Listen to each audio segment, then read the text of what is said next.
We have something special for you today. My guest is a children's author from the UK who's currently on her fourth book in the Lexi Walker series. Join us as we cover a myriad of topics on writing, sci fi, and the stories that make us who we are. So, what are we waiting for? Let's start the show.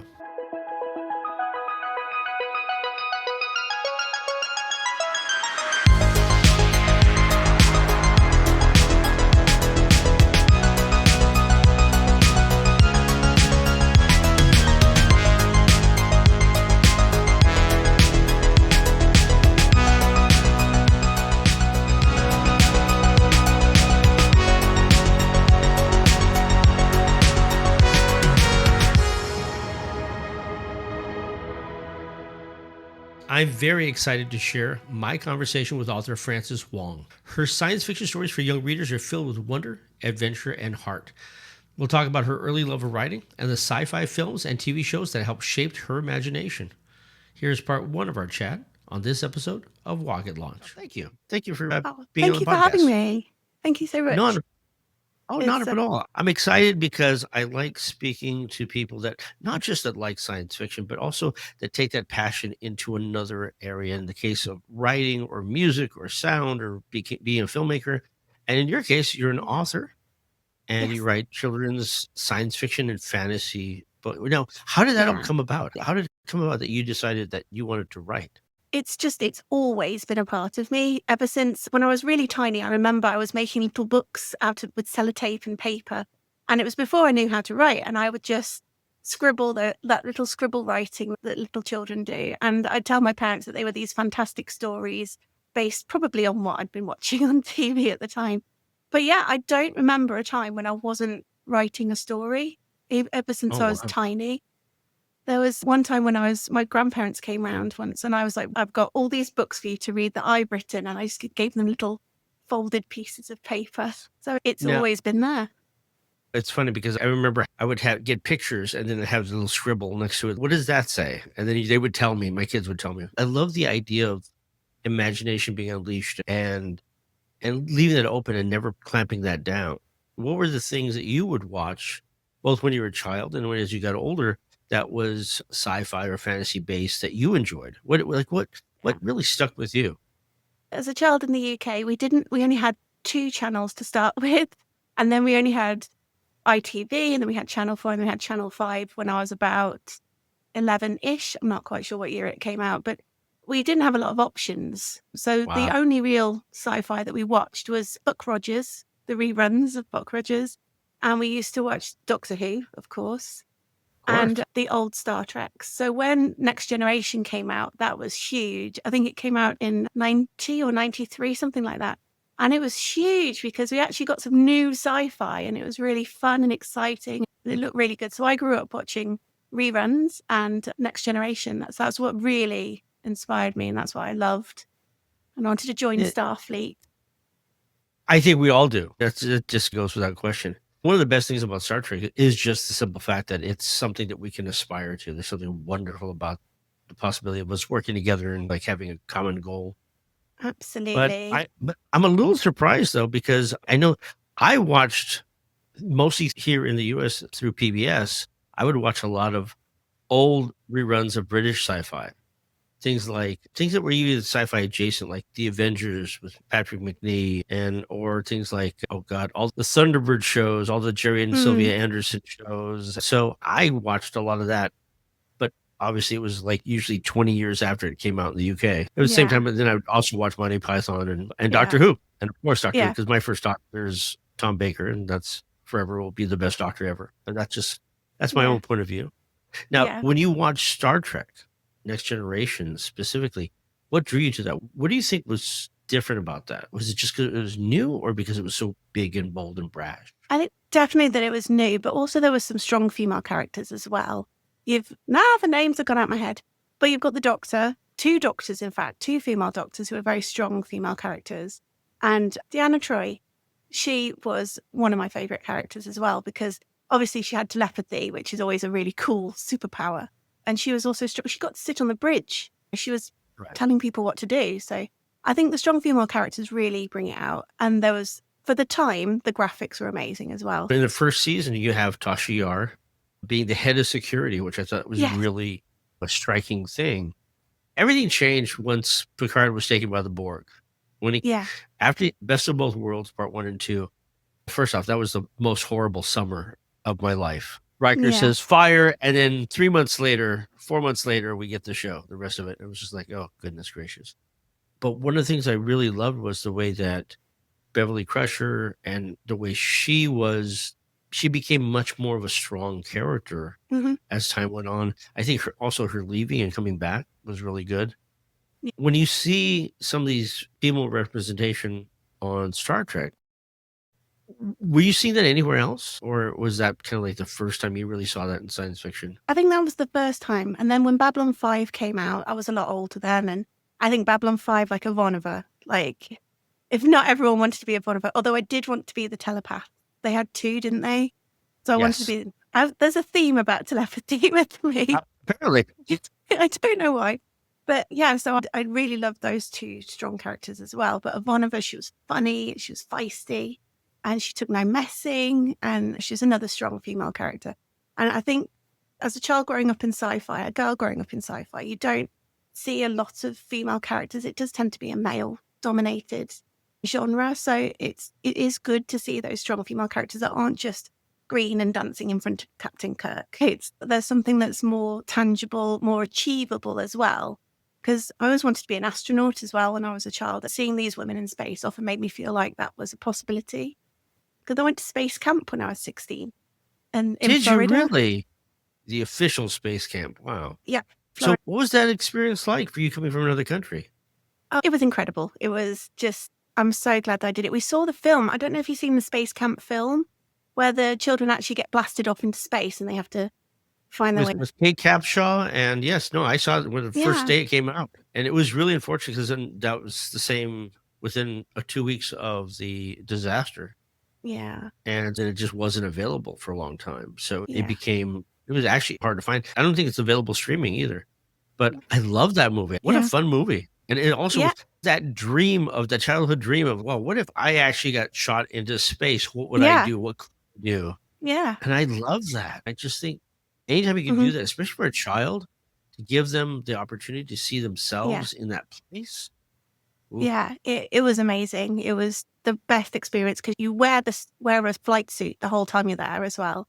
And it's all air conditioned. So it's very comfortable for a British person coming from a very cold country. And I did the pilot track and I flew the space shuttle as in a simulation, but I flew the space shuttle. We died on re-entry both times. But apart from that, it was great.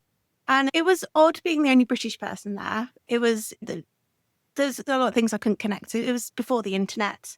So we didn't have, apart from the language, we didn't have a whole lot in common. But it was good to connect. It was good to reach out. I remember the first day they put your city on your badge so to show people where you're from. And mine said my hometown, which is Wolverhampton. And they were all going, "Where's Wolverhampton?" Because it didn't have a state next to it. And I Right. remember going, "Oh, it's in England. Hi." How did this work out that your family decided to send how old were you? 16? Yeah, about 16-ish. Yeah, Around there. 15, So 16. how did they send you off to go do this incredible thing? It's something I wanted to do desperately. But I don't know how I found out about it. I must have gone on some sort of internet at the time to find out if it existed for a start, if Space Camp existed. And then I basically planned an entire holiday for my family because I have a little brother, my mum, my dad. We all went for a holiday. And for the week that I was at Space Camp, they went around and looked at Florida. And then I think it might not be in Florida. I think it might be in Huntsville, Houston. Alabama? Huntsville Or- in Alabama. That's it. Thank you. Yeah. Sorry. No. Yeah. So they went around Alabama. We went, and when I was with them, we went to Tennessee and Texas. We went to Elvis Presley's house as well while we were there because my mum Oh. loved Elvis. So they had a holiday around Alabama and the surrounding states, and I spent a week at Space Camp. How does it work out that you just say, this is what I want to do, and they go, yeah, sure, let's just do a family vacation and let's let you do that? Yeah. It took a few asks, I have to be honest. It did take a few asks. And what I had to do was plan the whole holiday, really. So I had to work out the flights. And this was done using books from the library, like travel books so we could actually find something for my family to visit and have a look at while while I was at camp. And yeah, so it was going to the library, it was finding all the information. And if I planned an itinerary for them, they said, okay, we'll do it. It's a fantastic opportunity. You want to do it? They offered it to my brother as well. And he wasn't into it, but I was. So yeah, they let me go. But it was all about planning the itinerary and making sure that they had something that they could do that they were interested in and wanted to do. So they went to a lot of national parks and explored around Alabama, Tennessee, Texas. When they stepped away from that, did they have a good experience? Did they enjoy themselves? I think so. My family dynamic is a bit complicated, so I assume that they had a good time. You had me at I assume so. And so Yeah, that's a certain point I when you hope go, so. "Well, we have every belief that they had a good time." And let's leave Yes, it at every that. belief. I know Okay. that they enjoyed the places that I arranged for them because they wouldn't have agreed to go to them if I didn't arrange something that was within their interest. So I think they enjoyed the places they visited. It's funny because you remind me of a conversation I had just a few days with somebody. We were talking about how we looked for information back in the olden times. And I was trying to explain to somebody who was in their 20s how I would want information and I would go to a library and have to look it up in an encyclopedia. Hmm. And then they wouldn't let me take the encyclopedia. I would have to make a photocopy of that page Yeah. and that kind of stuff. And then when you say that you were going to have to do the itinerary, that's what it makes me think of. Let me get back to one thread though. So you got to pilot a shuttle, and Yeah. you obviously had a great time doing that. What are the other things that you learned at space camp? There were different tracks. So they had the pilot track, they had an engineer's track, and they had the scientist track. So I stuck to the pilot track, so I was learning to fly the space shuttle. But you also have half of your week is spent in flight control as well, in the control center. So you're also on the microphones, you got all the screens up, just like it is in the real one. And you're watching the simulation and you're talking to the people. They had it all videos. It was of the time. So it was the 90s. So it was of the Sure. time, the graphics, but it was all so immersive. And the whole time you feel like you're there. They have camp counselors like they do on the films when they go to camp such and such and for their summer. And they took us around and showed us everything. And they were all dressed in the flight suits as well. And it was incredibly immersive. You're at the flight center and it's such an experience. And if I could give that to my children, if they were interested, I would love to send them there because I wanted to be an astronaut and I felt like an astronaut for a week. Even the dorm rooms were set up as you'd imagine on a spaceship. I will tell you that my wife had an experience similar to that. She also wanted to always fly and be in space. And NASA had put out a call for people to simulate a Mars landing.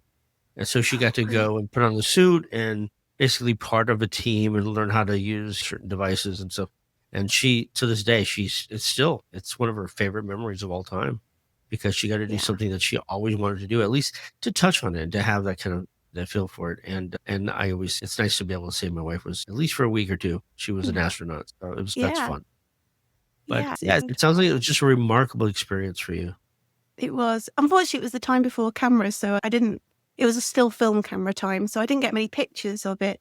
I think I've got one of me being an embarrassed teenager with my mum taking a picture of me, as you do when you're that age. But it was, just got the memories of sitting in the cockpit, of controlling the space shuttle, of being in the command center and talking to the rest of the team on the camera. And obviously the children were lovely and very welcoming and really nice and like curious about my country and I could ask questions about their country.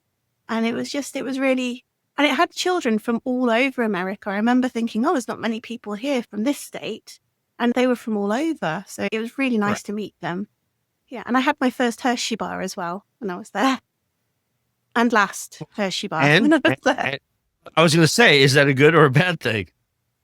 Sorry, we've had Cadbury's chocolate for too long.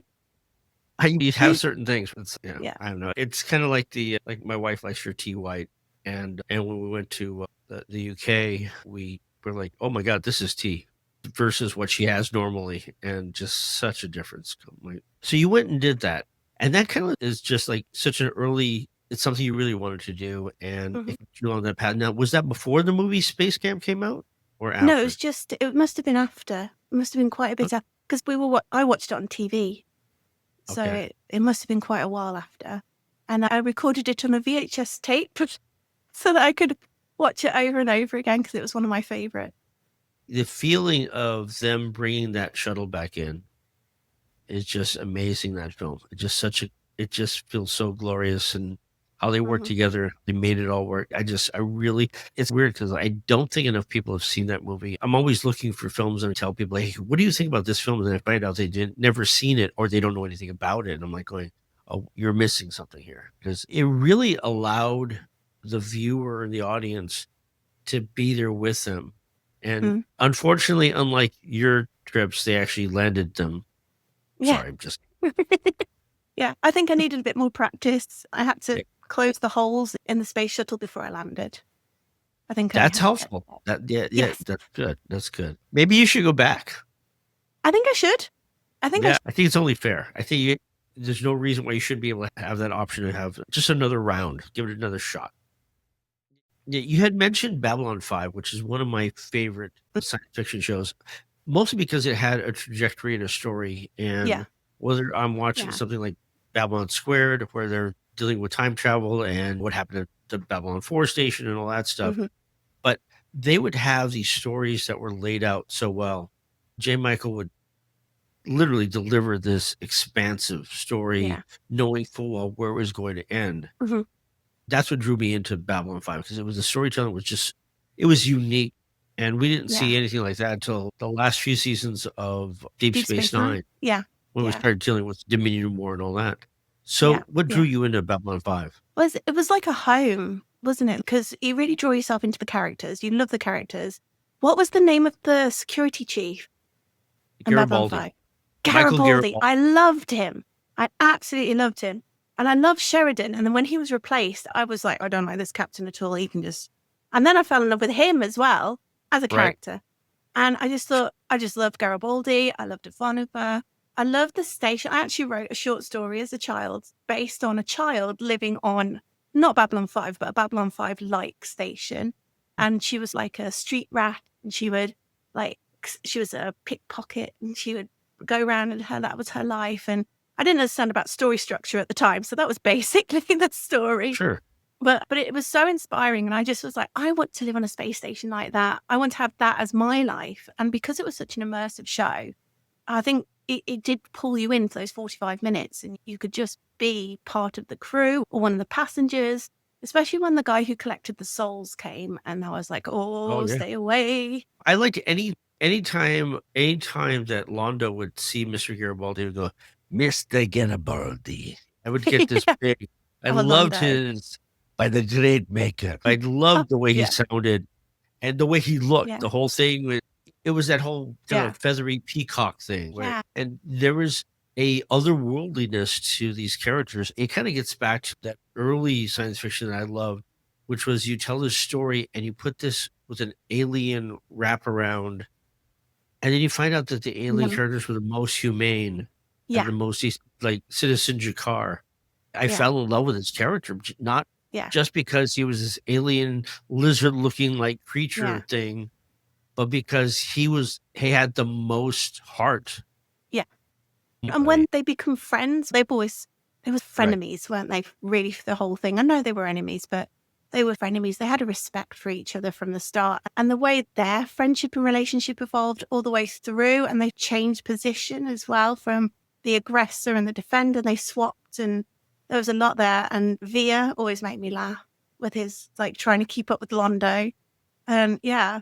And then the Minbari were so spiritual as well. Without being religious, they were spiritual. And it was really, there's so many facets to it. The world building was just incredible. Like it was Babylon 5. So there's 4 other things that have come before it.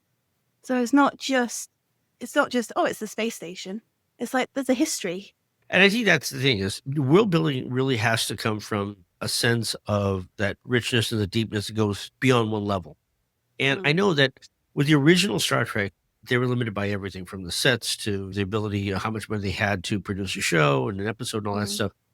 But there are some elements of that where you had a sense of there's Starfleet, there's this, there's a Commodore over here in this station, there's this going on over here, there's the Klingons and the Romulans. So there Yeah. was some of that kind of there, but Yeah. you had to infer a lot of it. And back when I was growing up, we used to go to science fiction conventions to look for fanzines. People would write stories that would expand the Yeah. world.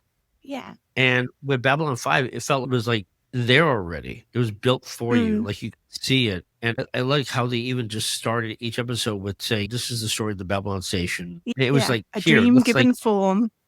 Yeah, and it was that whole once upon a time element that I think that Mm. really kind of got me into there so fast.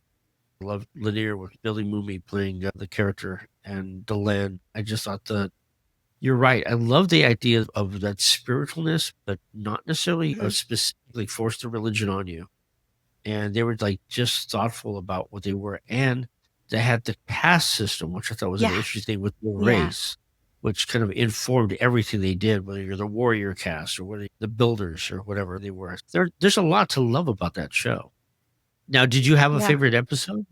I think the soul one stayed with me for a long time, but also when Sheridan comes, Oh, because that was really? my that was my whoa moment. Wait a minute, that ties in with that, and that ties in with that, and that ties in with, and it just that was when it wasn't a normal series because series didn't do that. Series just rolled on, And circle that's back. what I appreciate. That's what I appreciate so much. The fact that ultimately we find out that spoilers after 100 years that that he's Valen Yeah, and he is the end all of the Minbari soul and spirit, and how that all worked when they were on Babylon 4. Was it Babylon? It was on yeah, Babylon 4. yeah, yeah, And the really weird part was the fact that his character, was written off the show initially mm, because he had some other issues that he had to deal with, mm, and they brought in a new person to take over the yeah, station. And I'm flipping those around now. I'm trying to remember because it was Sheridan was the second captain. Is that yeah. right? Well, Who was the it's been a first long captain? time. Yeah, I know, right? Okay, it's not just me. Good. It makes me feel better. Why I'll flash it on I the have to screen Google like we knew exactly. That's I'll the thing Google is it. I often try to have conversations with people and the people will say something, and I do have a fairly prolific memory when it comes to this. Really, Yeah, if it's mundane about science fiction, I can remember a lot of it. yeah, But every now and then there'll be that one little hiccup. But yeah, I thought the performances were also quite telling. Just yeah, whether it was Garibaldi getting kidnapped, interrogated, and all this stuff yeah. that happened. Oh, And yeah. what a terrific turn by Walter Koenig coming in as Bester.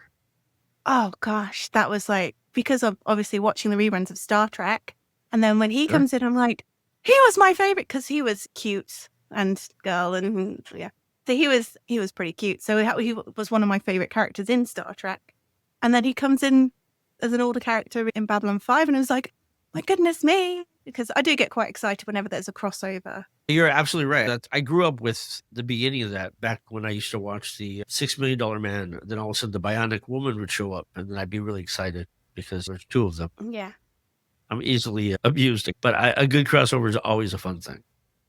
thank Do you. think I do think him as a character though was there was a deepness to him being a telepath, and we find out later about his life and a little bit more Yeah, about his yeah, family was taken and all the other things that happened, how why mm, he's so harsh and all that. But also what he did to Garibaldi and how that all played out. It's some really deep storytelling. And it is. so were there any other shows since then that have done things like that for you that have, oh wow, that really works? I think it's the new Star Warses that are coming out now that are really rounding up the universe. So they're filling in a lot of gaps that were there with the films left a lot of gaps. And I think they're really really interesting to see different elements that aren't just Jedi or aren't just the Skywalker saga. You can actually see different people who live in this world. And I think that's really filling in the gaps and making things add up and connect as well. I know there's a lot of controversy. Everyone likes all the episodes. I thoroughly enjoyed all of them because I love all sci-fi. I don't particularly have a franchise that's my favorite that I'm like, Right. oh, this is my ride or die. I love this one because I'm very much, oh, it's all amazing. Let me just be immersed in all of it. I've always had a problem with the idea of this is the one thing I love. And I'm like, I've been Yeah. with Star Trek from the beginning. I love Mhm. and there's not a version of Star Trek that I don't love. Matter of fact, a few years ago when Prodigy was taken off the air, I remember reading an article for a news magazine just talking about the fact that here's the best Star Trek show that you've never seen.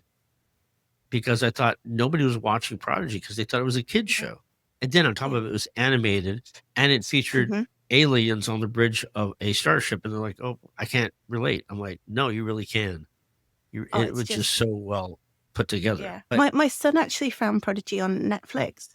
And I was like, oh, what you're watching? This looks different. Because it wasn't just the 2D basic animated things that he normally watches. I was going, oh, what's this? And I saw a Star Trek emblem. I'm like, what's this you're watching?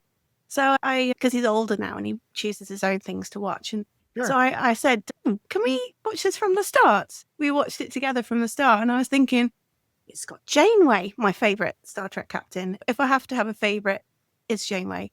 And it had different aliens. It had a mystery alien. We didn't know what he was. And strong female characters again, which I've got to say do pull me in quite a bit. And it was brilliant. It was like one of the best Star Treks that there is, one of the best sci-fis, I think. What I really appreciated about the show was the fact that it exemplified what Starfleet was about. And there's the aspirational aspect of it, looking at this and these young people going, I want to be part of that. I need to be bigger than myself. I need to be able to share this with other people. And they Yeah. worked so hard at it. And even when it got towards the end of the first season, where they were afraid they would never be able to get to Starfleet because they wanted to make sure Starfleet was Mhm. around, Yeah. they still worked so hard. And I just thought the characters were really well written. I fell in love with them. I thought they were, I don't know. I was shocked that it told such a good story. And then in the second season, we get Crusher back. He gets to come back and he gets to be Star Trek's Doctor Who. When Wesley came back, it was that crossover again. I was going, it's Wesley. And then I had to Google to see if it was actually his voice. And it was. And I was like, and so I'm freaking out watching this show going, that's Wesley Crusher. And obviously, again, I had the biggest crush on him as a child. And I'm going, oh my goodness. And my son is there who's never seen Next Generation because a lot of the themes I feel are quite adult and he's only 11. And I think he's not ready for Next Gen yet. And he's going, I'm going, don't you know? You don't know what this means. And it was from there that we started watching Voyager because I thought, not so many adult themes in that one. And I can skip episodes. Yes, and that's when we started watching Voyager together. And now we've moved on to DS9. What an opportunity for you to be able to go through all these different series. Now, have you started watching Strange New Worlds? We're building up to it. So I've seen all of them. I haven't watched it with my son yet. So we're working our way through. And then every time a new Star Wars series comes out, we have to watch that because I don't know if you can see, Star Wars is my son's favorite. He's decorated the room for me today. Very nice of him. Yeah, so Star Wars is his favorite. That's his particular interest. And so my aim after he watched Prodigy was to broaden his sci-fi palette a little bit, just to go, Star Sure. Wars is brilliant, that's fine. But just there are other sci-fis and just have the experience of them. You don't have to love them like I do, or you don't have to want to watch the whole series, but just know that there are other things out there. And he did love Prodigy, so I thought if you love Star Trek Prodigy, you're probably going to love this. I think, especially in Strange New Worlds when they cross over Lower Decks. Sure. Because I hadn't watched Lower Decks because I thought cartoon, not my kind of thing. But then obviously I started watching it because I knew about the crossover episode. That's right. I love it. That's the thing. And this is my issue going back years and years because I was a big fan of anime years ago. Prior to it, the resurgence and it being available everywhere, it was like when you would literally have to hunt for it. And when it was out there initially, the appreciation of the art form as animation in general, it's just not there with a lot of Americans, especially. And in different countries, it just depends. And it depends on whether or not it was something that was integral and part of their life. But I know a lot of people didn't watch Lower Decks. A lot of people didn't watch Prodigy because it was animated. And I know I have turned people onto both of those shows and they walk away going, oh, wow, this is really like part of the problem with Lower Decks is everybody thought they would make fun of Star Trek, and they never once make fun of Star Trek. They're funny situations. The characters are funny. They're in some far-fetched situations sometimes, but it's really respectful to both canon, the story itself, and then also to Star Trek in general. I was quite pleased with the way they put Lower Decks together, and that crossover episode was just dynamic. It was so much fun. It was the best. So what other movies did you see that really affected you that you remember? I tend to watch any sci-fi film that comes out. So there's quite a few, like The Matrix was obviously a huge sci-fi film when that came out, and it had all those new effects that had never been on before. bizarrely, I don't know if this counts. It's a bit of a horror. Event Horizon has always stayed with me. Oh, of course, sure, yeah. Because It's the name of the yeah, ship. yeah, So, and it was but it is quite a there's bit of a horror film. It's quite the it horror film. is. Yeah, but it's also got that sci-fi element, so it's what could go wrong in space as well. Obviously, not generally going to go through a wormhole into hell. I think that's not generally what happens in space. But it was another way of looking at the horror genre and bringing in the sci-fi genre, and that one's always stayed with me, probably through nightmares more than anything else. But Sure. that one's always stayed. Matrix was the hugest one, and Solaris, and the one where he wakes up the girl in stasis. Yes, I know which one you're Yeah, talking about. yeah. So that I think it's the haunting ones that really stay with me the most, because the decision you'd have to make, knowing that you're alone for the rest of your life, and then you wake someone else up knowing you've ruined their lives. That's like a haunting decision. It's really difficult. And things like that really stay with me. And I think those are the films. I'm trying to remember. Are you talking about the one with Chris Pratt? Yeah. Yeah. Oh, Passengers. Passengers. That's it. Not Yeah, Travelers. that's right. Passengers. I was trying to think because you got me into Travelers. That's a Brad Wright TV show with. Yeah. I don't know if you've seen that. If you haven't had a chance to see it, it's the guy who he was the producer for Stargate for the TV show, and he did a show about people that would come back from the future into the past to change the future. And what I don't think I have seen that one. They would go into the bodies of people that were just about to die. Oh, God. And so then they wouldn't change the future of that person. They would just inhabit their body. But it's very similar to a book by Mary Haddix, where they kidnap children from time, children who are going to die anyway, and adopts them into future families who don't have children. So like the princes in the tower, obviously they disappeared. So they take them, they de-age them, turn them back into babies, and give them to families in the future who don't have children. I'm not so big on horror. Unless there's very specific ones. Like I remember The Haunting being a really lovely movie. And I always remember the little cherubic faces of the woodwork, and they would turn and stare at you. That kept me. Yes, how are you bringing back nightmares? But the characters you're talking about as well, don't forget also John Crichton from Farscape. Oh, absolutely. Yeah. Fish out of water.